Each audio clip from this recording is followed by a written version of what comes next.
Hello everyone, I am Pooja and welcome back to my channel. So I am with you share today beautiful recipe.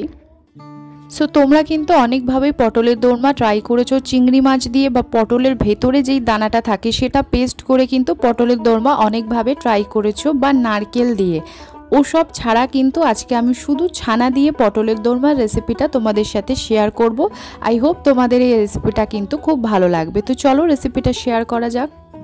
প্রথমে তোমরা দেখেছো ছানাটা কিন্তু আমি মশলা সামান্য ওর সাথে ঘি দিয়ে কিন্তু মেখে নিয়ে পুরটা ভরে নিয়েছি। তারপর কড়াই সরষের তেল গরম করে সামান্য একটুখানি নুন দিয়ে হালকাভাবে পটলগুলোকে ভেজে নিয়ে তুলে নিয়েছি।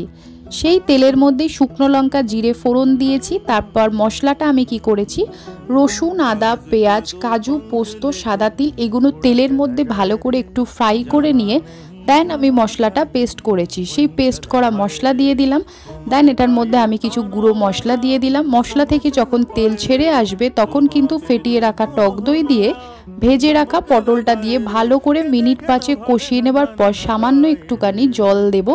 ফুটে আসলেই কিন্তু ওপর থেকে গরম মশলা ঘি ছড়িয়ে দেব, যেটা একদমই আমি তোমাদের কাছে দেখাতে ভুলে গেছি।